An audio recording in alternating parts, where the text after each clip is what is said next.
Hello बच्चों, आप सभी का हमारे चैनल आरती एजुकेशन क्लासेस में स्वागत है। आज के वीडियो में हम आपके लिए लेकर आए हैं एडुकेट अभ्यास पुस्तिका कक्षा 6 विषय विज्ञान। तो आइए बच्चों, हम देखते हैं कक्षा 6 विषय विज्ञान की जो एडुकेट अभ्यास पुस्तिका है, जिसमें कि हम आपके लिए लेकर आए हैं इस वीडियो में पाठ 7 पौधों को जानिए। तो जो हमारी एडुकेट अभ्यास पुस्तिका है वह हमारी वार्षिक परीक्षा के लिए बहुत ही महत्वपूर्ण है और आपको इसी में से प्रश्नोत्तर पूछे जाएंगे। तो आप एडुकेट अभ्यास पुस्तिका का वर्क बहुत ही ध्यान से कीजिएगा। तो पाठ 7 है पौधों को जानिए। अब यहाँ देखिए प्रश्न नंबर 1 दिया हुआ है, चित्र बनाकर पौधे के विभिन्न भागों के नाम लिखिए।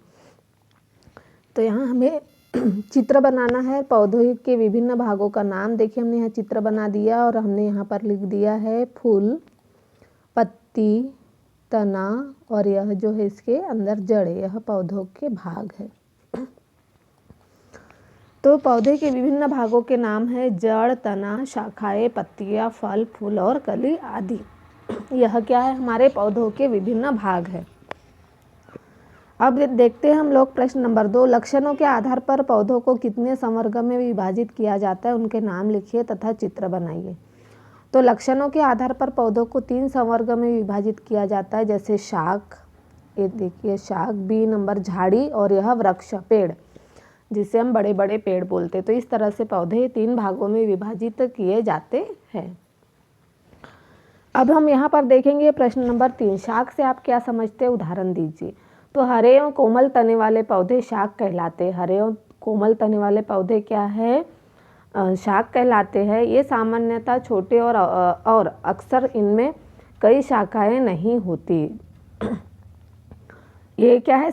ये सामान्यतः छोटे हैं और अक्सर इनमें कई प्रकार की शाखाएं नहीं होती है शाख में। फिर अगला है प्रश्न नंबर 4, आप झाड़ी वाले पौधों की पहचान कैसे करेंगे? तो कुछ पौधों में शाखाएं तने के आधार के समीप से निकलती है। तना कठोर होता है परंतु अधिक मोटा नहीं होता, इन्हें हम झाड़ी कहते हैं। तना क्या होता है? कठोर होता है परंतु अधिक मोटा नहीं होता, इन्हें हम झाड़ी कहेंगे। फिर अगला प्रश्न है हमारा प्रश्न नंबर 5, कुछ पौधों को ऊपर चढ़ने के लिए सहारे की आवश्यकता होती है। तो कमजोर तने वाले पौधे सीधे खड़े नहीं हो सकते और भूमि पर फैल जाते हैं, इसीलिए पौधों को ऊपर चढ़ने के लिए सहारे की आवश्यकता होती है।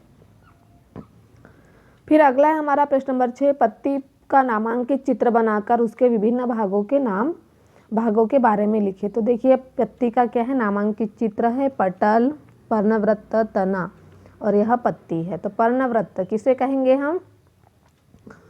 पत्ती का वह भाग जिसके द्वारा वह तने से जुड़ी होती है पर्णवृत्त कहलाता है। और पटल, पत्ती के हरे भाग को पटल कहते हैं। जो पटल है वह क्या है? पत्ती का हरा भाग है। उसके बाद हमारा अगला प्रश्न है प्रश्न नंबर 7, मुसला जड़ें और रेशेदार जड़ को चित्र सहित समझाइए। तो देखिए ये नंबर में मुसला जड़ है और यह रेशेदार जड़ है। इनका चित्र हमने यहाँ पर बना दिया है। मुसला जड़ें एक इतनी सी होती है, ये देखिए, और रेशेदार जड़ें बहुत सारी गुच्छेदार होती है।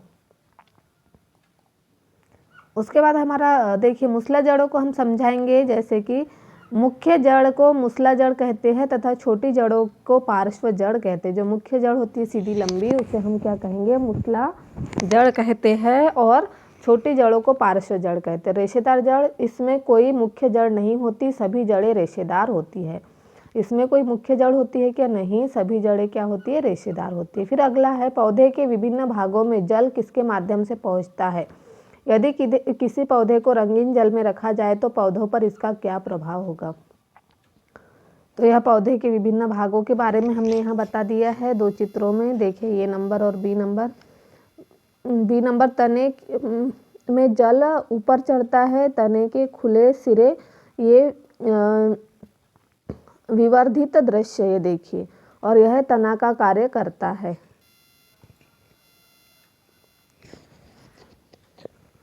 पौधे के विभिन्न भागों में जल तने की पत्तियां नलिकाओं द्वारा पहुंचता है। यदि पौधे के रंगीन जल में रखा जाए तो वह जल तने द्वारा अवशोषित कर लिया जाएगा और आगे अन्य भागों में भेजा जाएगा।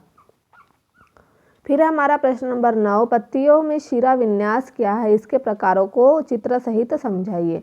तो पत्तियों में शिरा विन्यास, बालिका रूपी समांतर, यह देखिए यह पत्तियों में शिरा विन्यास है। पत्तियों पर शिराओं द्वारा बनाए गए डिजाइन को शिरा विन्यास कहते हैं। प्रकार जालिका रूपी और समांतर शिरा विन्यास। फिर हम अगला प्रश्न देखेंगे, प्रश्न नंबर 10। पुष्प के विभिन्न भागों का चित्र सहित वर्णन कीजिए। यह देखिए पुष्पों के विभिन्न भाग है, इनका हमने चित्रों सहित वर्णन किया। स्त्री केसर, पुंकेसर, पंखुड़िया और बाह्य दल। तो स्त्री केसर क्या होता है, यह हमारा जनन अंग है। पुंकेसर यह नर जनन अंग है। पंखुड़िया पुष्प का रंगीन भाग है और बाह्य दल पुष्प का आसन है।